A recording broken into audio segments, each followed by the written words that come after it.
Blackadder, Blackadder.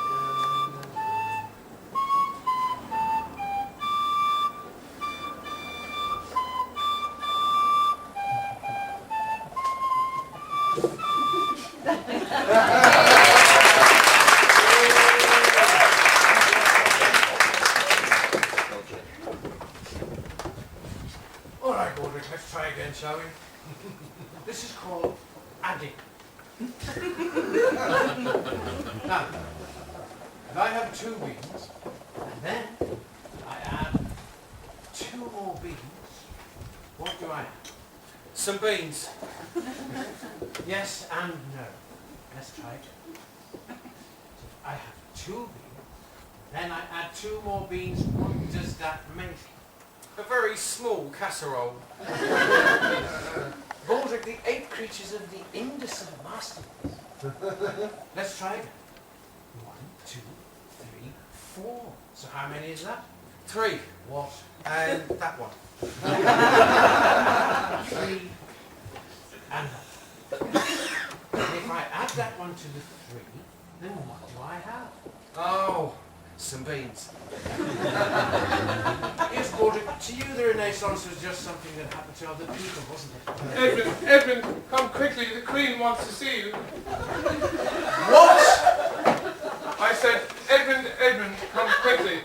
The Queen wants to see you. Let me finish, Percy. What are you wearing around your neck? It's my new ruff. You look like a bird who swallowed a plate. It's the latest fashion, actually. And as a matter of fact, I think it makes me look rather sexy. To another plate-swallowing bird, perhaps? I think we're blind and haven't had it for months. I think you may be wrong. Yes, you're a sad, laughable character, aren't you, Percy? What do you think of Percy's new rough Baldric? 4. What? Some beans and some beans is 4 beans. No, we've moved on from advanced mathematics. We're on to elementary dressmaking. What do you think of Percy's rough? I think he looks like a bird who swallowed a plate, my lord. No, that's what I think. That's what I think. What do you think? Please, try and have a thought of your own, Baldric. Thinking is so important. What do you think? I think thinking is so important, my lord. I give up. I'm off to see the Queen. Shall I come too, my lord? Best not, people might think we're friends. You stay here with Paul. Bird neck and bird brain. Should get on like a house on fire. Grey, I suspect, Your Majesty. I think you'll find it was orange, Lord Belches. Grey is more usual, ma'am. As you say, ma'am, there are these magnificent orange elephants which are coming... Majesty! You wish to see me? Ah, yes. Lord Melchett has bad news. Lord Melchett is bad. Please, serious. Melchett! Unhappily, Blackadder, the Lord High Executioner is dead. Oh. Murdered, of course. No, oddly enough, no. They usually are, but this one just got careless one night and signed on the wrong line. They came for him while he slept. Well, he should have told them they had the wrong man. Well, they did, but you see, he did. Just say they didn't. They had the right man and they had the form to prove it. Bloody red tape, eh? And what's the bad news? Oh, the bad news is there's simply hundreds of Catholics who desperately want their heads sneaked off. We need to organise it. Well, I pity the poor soul who gets the job. They never last more than a week. I've taken the liberty, ma'am, of drawing up a list of suitable Oh, candidates. good. Let's hear it. List for the post of Lord High Executioner. Lord Blackadder. Oh, dear.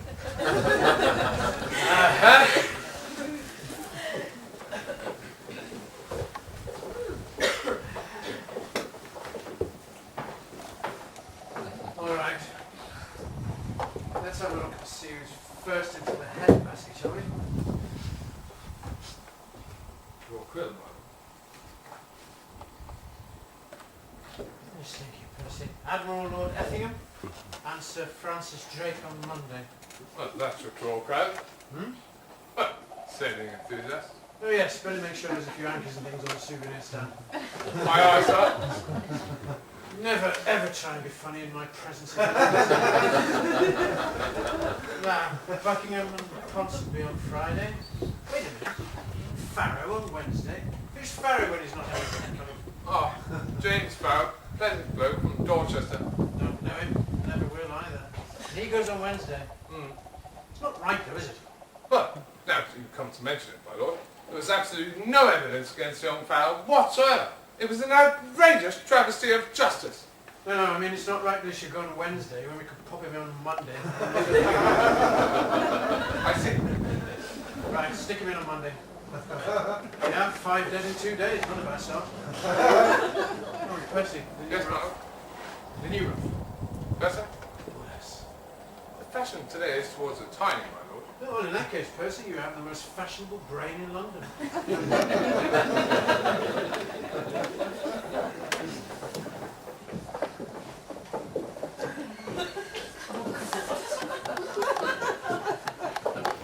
Good morning, team.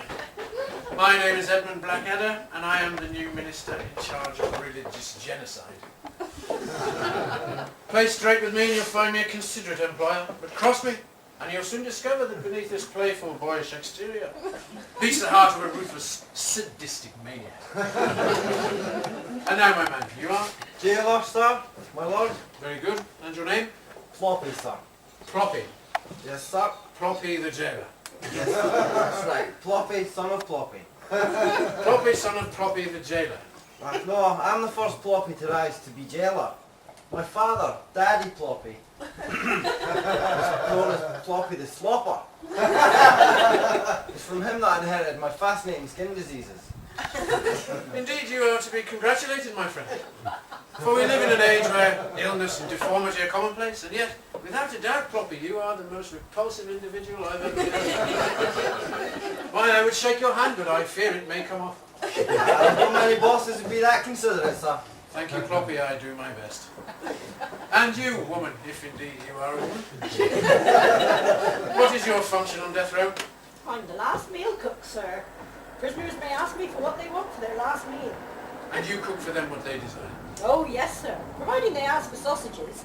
Otherwise, they tend to get a tiny bit disappointed. Sausages is all I got. Well, you are clearly a woman of principle and compassion, mistress. Ploppy, sir. Ah, so then you are married to... No. Many people think that, but it's pure coincidence. They'd laugh when first we found out. Good morning, Mistress Ploppy, he'd say, and I'd say, good morning, Mr. Ploppy. The long winter evenings must just fly by. And I suppose you're the boy who makes the tea? Oh, no. He's the executioner, but he does sometimes also make the tea. Yes. What's your name? Baldrick, my lord. But I'll change it to Ploppy if it will make things easier. Yes, thank you. I can cope with more than one name. What are you doing here? Well, it's a hobby. It'd be more fun, sir, if he were to change his name. Give the place a more family atmosphere. Family atmosphere? That's what I mean, sir. This is supposed to be a place of pain and suffering and woe. Mistress Ploppy's a bit of a social realist, you see, sir. Now then, we're going to run a fast and efficient operation. And I intend to do as little work as possible. My deputy, Percy, here will explain. Now then, staff. My name is Lord Percy, and if you play straight by me, you will find me a considerate employer. But if you cross me, by Jove! Just tell them the plan, duckface. My lord, not in front of it, stop. Get him. Right, staff, as you know, we are scheduled to execute Drake and Effingham on Monday, Farrell on Wednesday, and Buckingham and Ponsonby on Friday. But in order to give us the middle of the week off, Lord Blackadder has decided to move Farrell to Monday. Yes, let's just say he's got time off for good behaviour.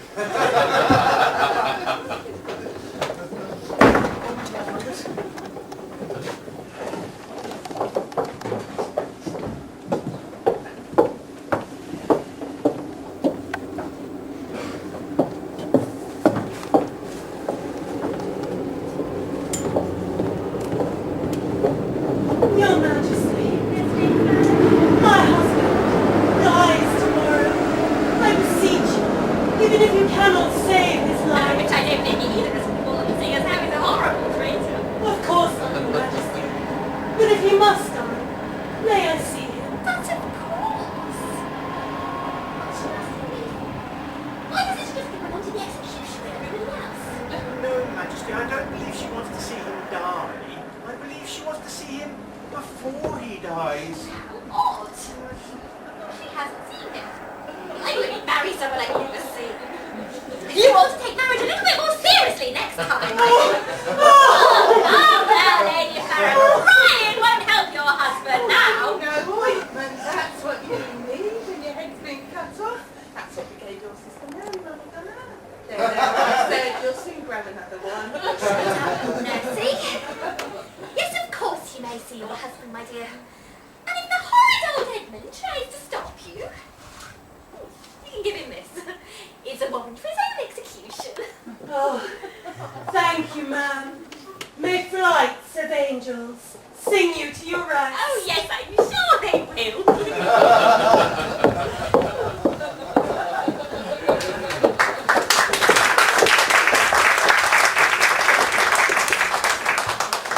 Hip, hip, hip, hip, hip, hip, hip, hip, hip.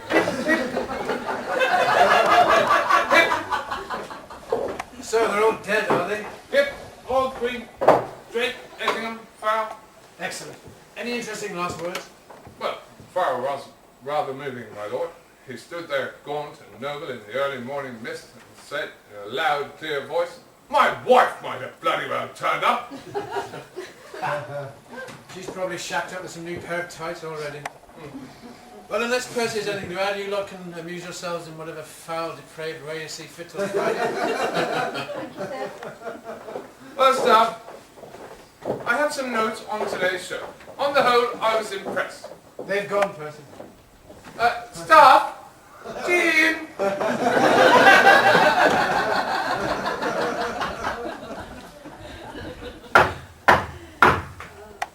Get the door, Warwick. Yes, my lord.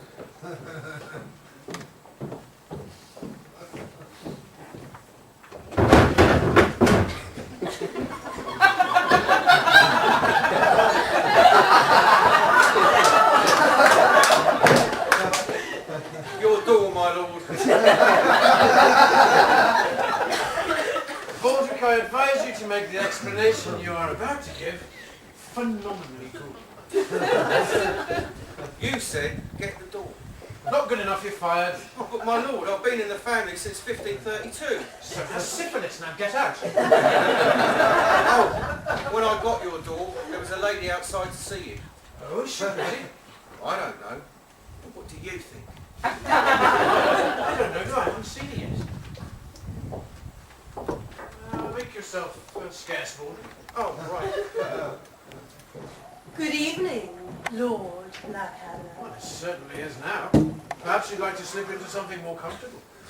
No, my lord, for there is a great pain in my heart. Oh, it's probably indigestion. I'll soon take your mind off that.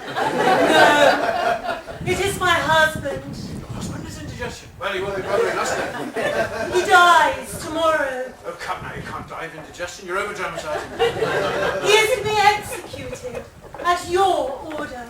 I am Lady Farrow. Oh, what exactly do you want to be? I wish to see my husband tonight. Not really possible, actually. Oh, All right, one moment. Baldric! My lord. That Farrow bloke you murdered this morning, you sure he's dead? Well, I chopped off his head. That usually does the trick. Don't try and be clever with me. I just thought you might have knocked off a leg or something by mistake. No, the thing I chopped off had a nose. Fine. Yes, I've just been consulting my legal people, and I'm afraid there really is no chance of it. but the Queen, she said that it would be allowed. Really? Yes, and that if you said no, I should give you this. Fine. Why not?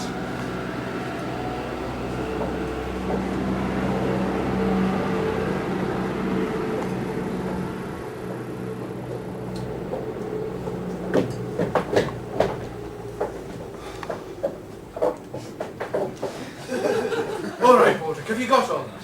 Yes, I killed someone I'm not supposed to have, and now you want me to put a lady on my head and talk to his old bag. No, I want you to put a bag on your head and talk to his old lady. Why? Why do I want to put a bag on my head? In order, nincompoop, that she should think you are her husband. Why? Did he used to wear a bag? Young Poppy has a point. Lord Farrell never wore a bag. He was an old-fashioned sort of a gent. Look, Well, I hadn't meant to mention it, my lord, but I have been wondering all along why you should think Baldwin's here with a bag on his head is an absolute dead ringer for Lord Farrell. Because he's not. look, cretins. The bag is there in order to obscure Baldric's own features, and many incidentally might think that is enough reason for him to wear it. Before I bring in Lady Farrow, I shall explain to her in bed some cunningly plausible reason as to why her husband has taken to wearing a bag. She will then chat to Baldric, imagining him to be the man she married, and the Queen may never know of my little miscalculation. Why, my lord, that's a brilliant plan. Foolproof. You're very kind. Although there is something lurking at the back of my head which bothers me. It's probably a flea. Your lordship, Lady Farrow awaits your pleasure. All right, come on, come on. Ah, Lady Farrow, what a real pleasure to see you. It is my beloved that I shall be pleased to see. Quite. Now, I should warn you, he will not be quite as you remember him. You fiend! What have you done with him? We have put a bag on his head. Why? Well, that's the thing, you see. None of the other prisoners have such shapely widows. Wives, I should say. And in the interests of the morale of the condemned communities, nobody agrees with that.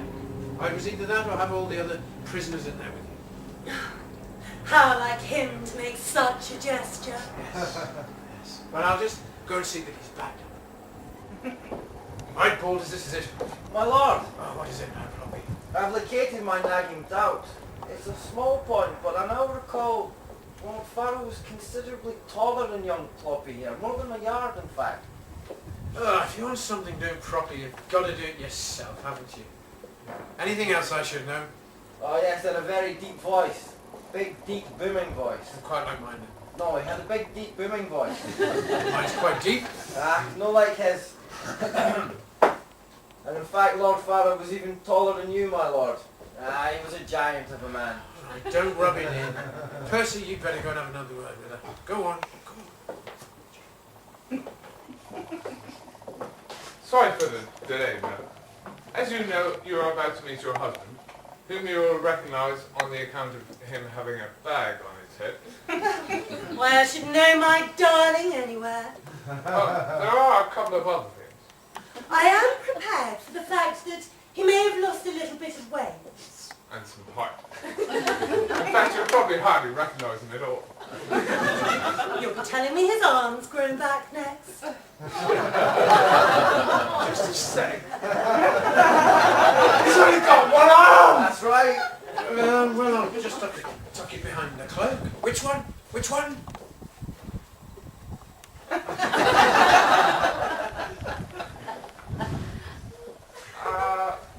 How do you know you're his wife? What? Well, you know, you could be a gloater. I beg pardon. You know, gloater. Come to gloater with a condemned man. Why, we're up to our ears in gloaters here. Can I come in for a gloat? They shout, and we shout back, oh, you heartless gloat. Oh! Oh! All right, all right. All right.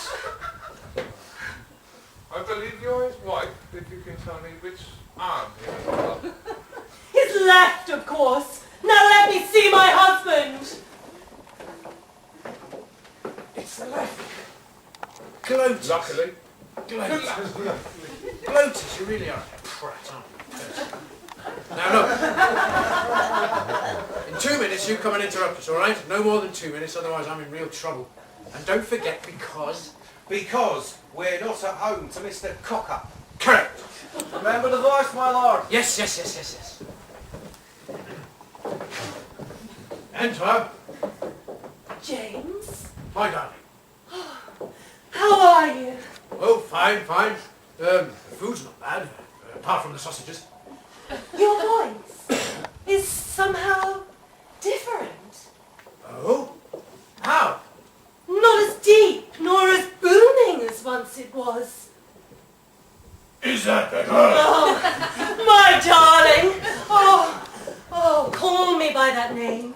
You always used to call me to show your love is still strong. Yes. Look, do you really think this is the time and the place for that sort of thing? Please. Yes, this is the secret, specific little name that I always used to call it. Here should we call it again, is that correct? Yes. The one like your little pumpkin. The one like your little pumpkin, but not actually your little pumpkin. No. All right. My little pumpkiny. Oh, my darling. Oh, your arm. What's the matter with it? What happened to it? I'm a little bit upset you don't remember yourself, as a matter of fact. But it was only cut off at the elbow. What happened to the rest? Well, I got into a scrap with another prisoner. He called you a nosy strumpet that's always going blubbing to the Queen. Oh! Yes. We got into a scrap and he cut off the top half. Oh, alas! Yes. Look, I think you'd better be going. Lord Blackadder said he would be sending in his servant Baldric to collect me. Perhaps, my lord. He's leaving us for a little longer. Oh, no, I shouldn't think so. Baldric! He's usually very punctual. Well, perhaps this Baldric is doing it out of an act of kindness. Oh, no, I shouldn't think so. Baldric! Oh, well then, let us leap on the moment that we have been given and use it to its full. What? Oh, let me do this last one thing for you. What wife could do more? What? Oh, I see! Right, that's it, time's up. Yes, it is, time's up. Oh, but we've had so little time. Oh, may we finish what we began in paradise. Farewell. Farewell. Baldric, you bastard! You utter bastard! That was the first time in my whole life. I've been on this boring, paltry planet for 30 years, and that's the first time anyone's ever attempted. But do not despair, my lord. Your brother petitions the Queen in the morning. There may still be hope. What? Shall I prepare the guest room for Mr. Cock-up, my lord?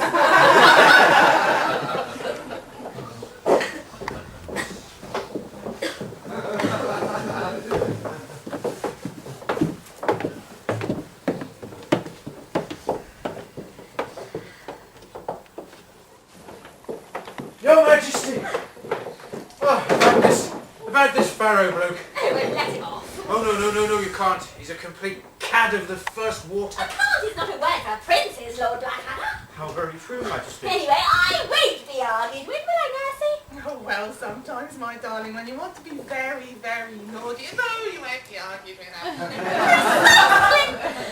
Lord Blackadder, I want to see Lord Pharaoh here in 1 hour.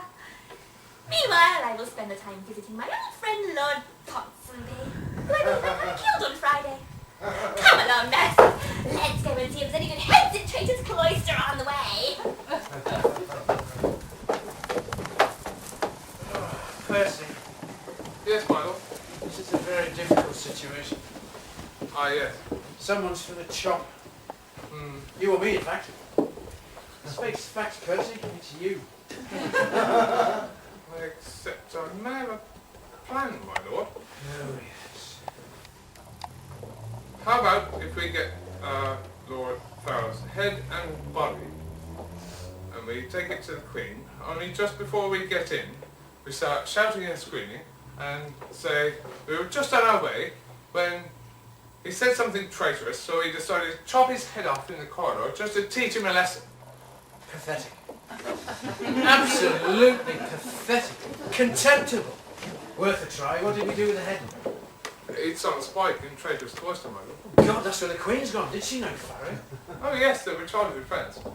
Well, if she sees his head on a spike, she'll know he's dead. You get the body. I'll cover the head.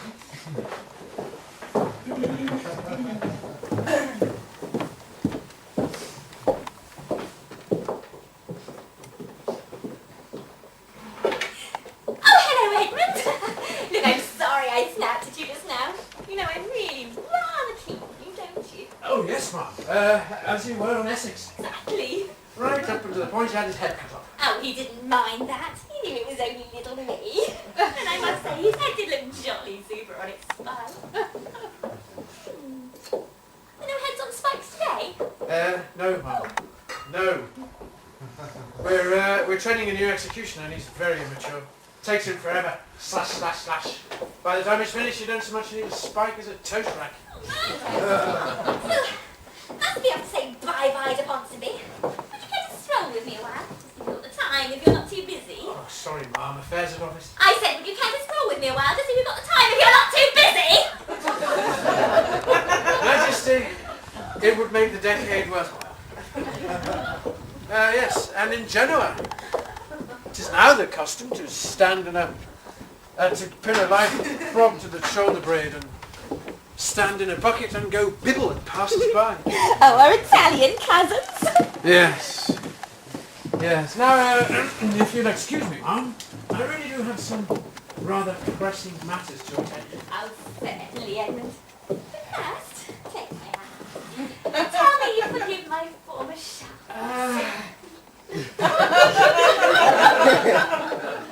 My lady.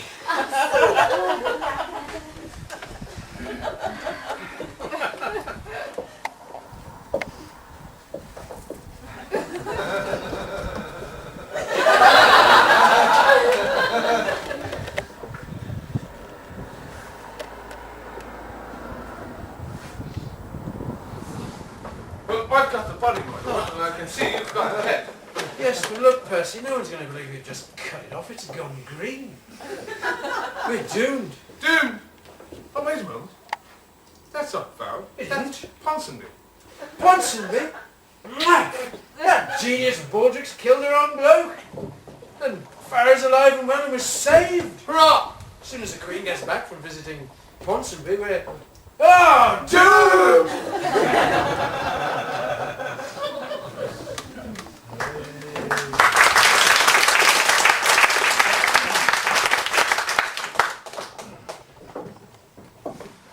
It's not very nice in here, is it?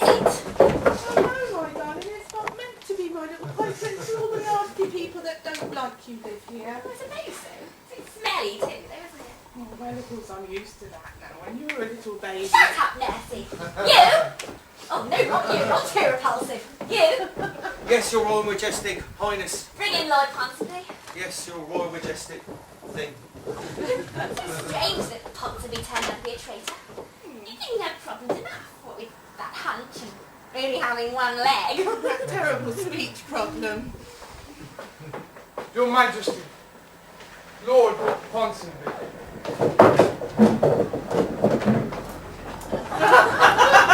Your Royal Majesty! Sorry about the little bag. I didn't have time to say hey! His great-grandfather was a king, although for only 30 seconds. When put in charge of beheading, he felt the fame and glory beckon.